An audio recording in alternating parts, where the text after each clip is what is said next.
Hi guys, so I thought I'd just do a quick vlog called Pregnancy, the Good, the Bad and the Ugly. I actually got this idea from another YouTuber that I watch. Her channel is called Loraandlayton. I will link that down below. But she does a similar video to this, and I just decided that I would do one because I think there's a lot of stuff that does happen to your body and to you in pregnancy that's a lot of exciting, nice things, but also some things that are maybe not so nice, that don't really get spoken about enough, I don't feel.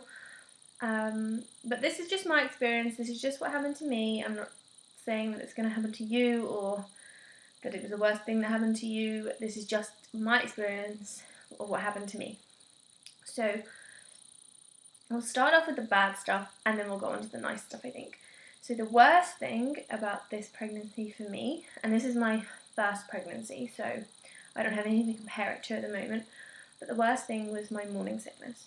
So I started to get morning sickness from week 8. It just randomly happened one day.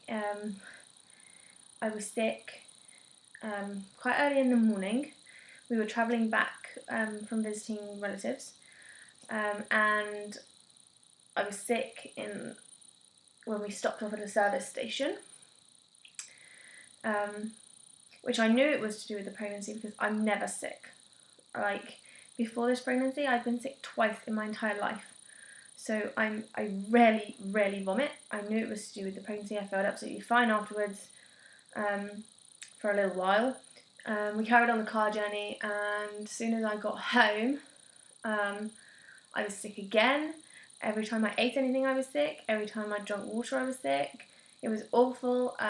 I couldn't even get a little bit of water on my fingers and dab my mouth, because obviously, because I was being sick so much and I wasn't able to keep any fluid down, my mouth was really dry, so I just wanted to kind of wet my lips. I couldn't even do that without throwing up, so it was really horrendous.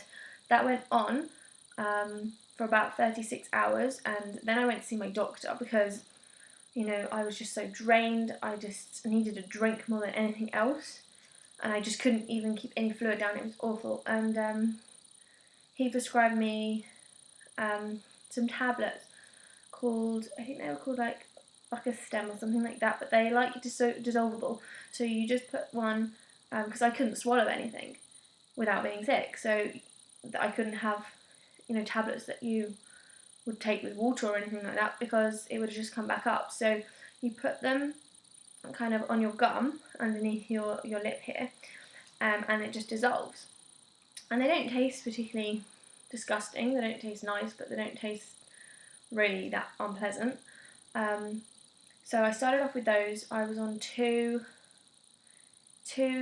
every morning, and I think I could take more than 2 a day, but I never did.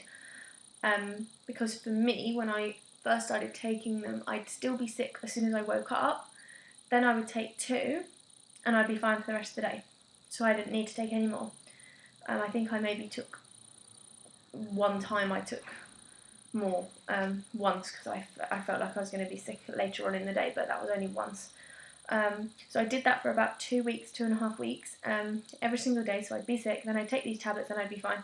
And then I decided to see what would happen if I didn't take the tablets. If I was just sick, do I still need to take them, or am I just going to be sick in the mornings now and then be fine?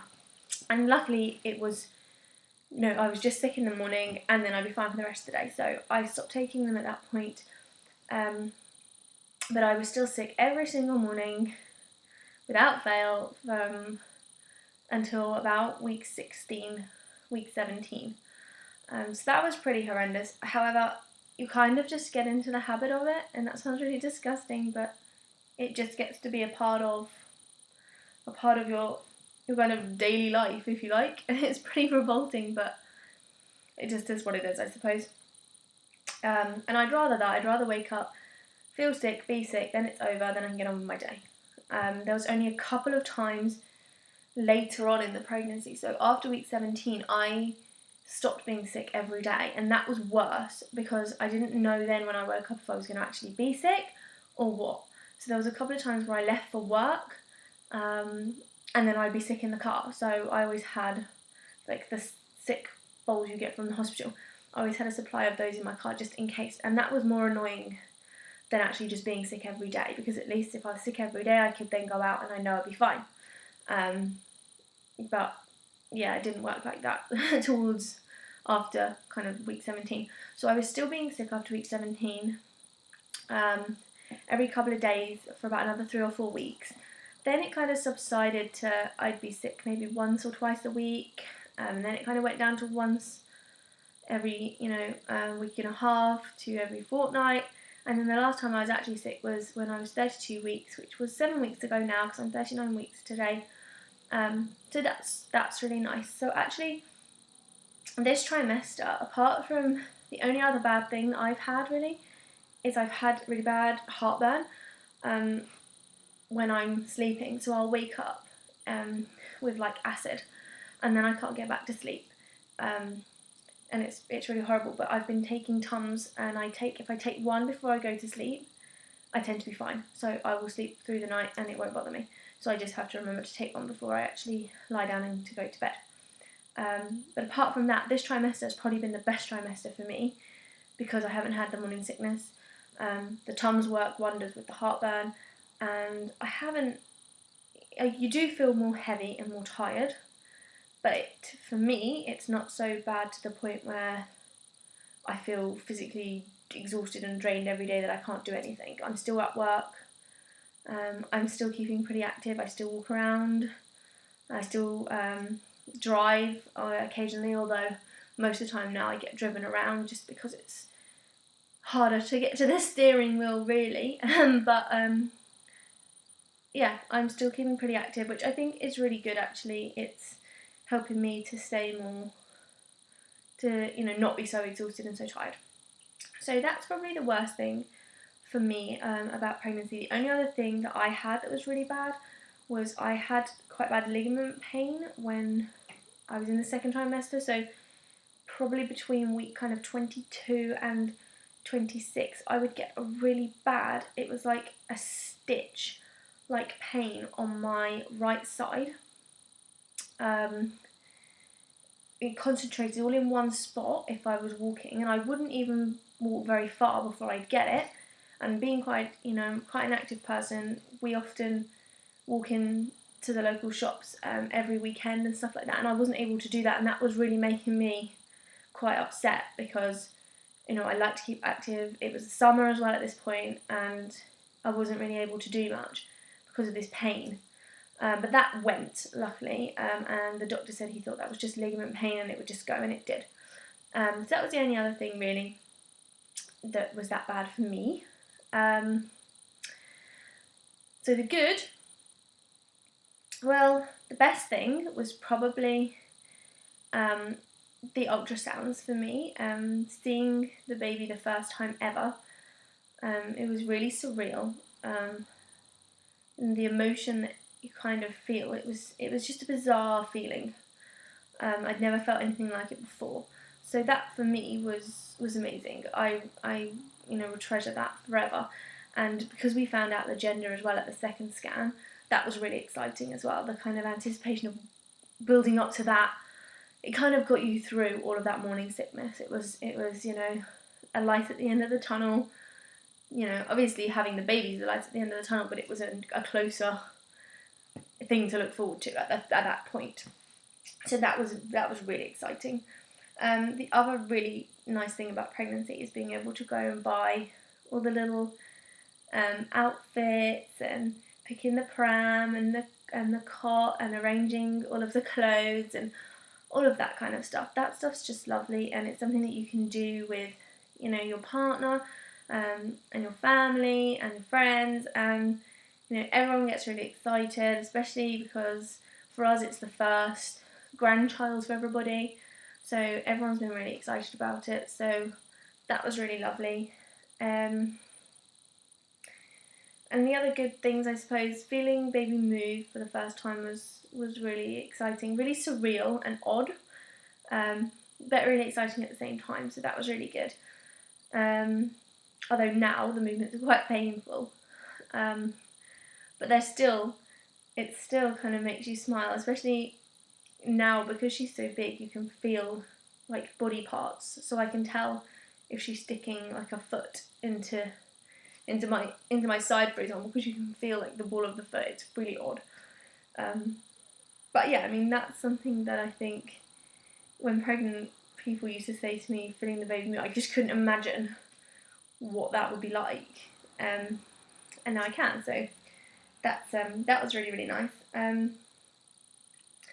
Yeah, so I think for me, those are probably the 3 things that really stand out as being my kind of things that I'll miss the most about being pregnant. And then something else I forgot to mention. We'll put this one under the ugly, shall we, instead of the bad. But the other thing for me that has been really hard this pregnancy is thinking about how, excuse me, my body's going to change.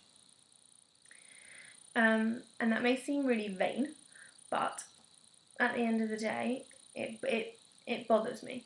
And when I first got pregnant, it scared me. It scared me that, you know, I mean, I never had a, you know, size 0 body or anything like that, but the thought of my body, me not being able to look in the mirror and be comfortable with myself, scared me a lot. So, you know, and unfortunately with pregnancy, a lot of people get stretch marks. It's very common, and you know, afterwards your skin can be quite loose. And yeah, I think for a first time mum, especially, so I'm quite young, it was quite daunting, quite scary. And you know, I did do the whole routine of bio oil and cocoa butter every single day to try and keep the stretch marks away. I have got one small one where I had my belly button pierced when I was younger, which I suspected would happen anyway because everyone that I know that's had the belly button pierced that's got pregnant has got a small stretch mark, or even a big stretch mark where their piercing was. Mine's only small at the moment, touch wood, it doesn't get any bigger. But I did notice last week a couple of tiny stretch marks down my left bottom of my tummy, on the left and the right. They're only small, but it does bother me. I'm not going to lie and say, you know, I know people embrace it and say it's part and parcel of pregnancy and it's my memory of carrying my child, and that's great. And you know, hopefully one day I will look at it like that. After she's born, hopefully I won't even look at them and care. But at the moment, I do care, and I go past the mirror. Every time I go past the mirror when I'm at home, I will look at them in the mirror, and it bothers me. But then I think, you know, I like my channel to be honest, and I'm not gonna sit here and pretend to be, you know, Wonder Mum that doesn't care and it's all about the baby. Of course it's all about the baby, but at the end of the day, I think that it would be wrong of me to say that these changes haven't bothered me, and it would be wrong of me to say that it shouldn't bother you, because actually, why shouldn't it bother you? It's your body. And I don't blame anybody who gets a bit upset about the changes in their body, because to me that's just normal, natural to be, you know, a little bit upset and a little bit bothered by it. I'm sure I won't bother by it forever, but that's just how I feel at the moment. So that's my little message to everybody today. Please don't feel like you're being a bad person or a bad mother because you're getting upset about stretch marks, you know. And I also think that it is normal to feel like this sometimes, and it is normal to get upset and you know, to worry about the changes that's happening to you, and it's fine to feel like that. You don't have to feel guilty about it. So yeah, okay. So I will speak to you all in my next video. Any requests that you have for me to do, just leave down below. And you never know, my next video might be welcoming my baby girl into the world. Okay, so speak to you soon. Bye!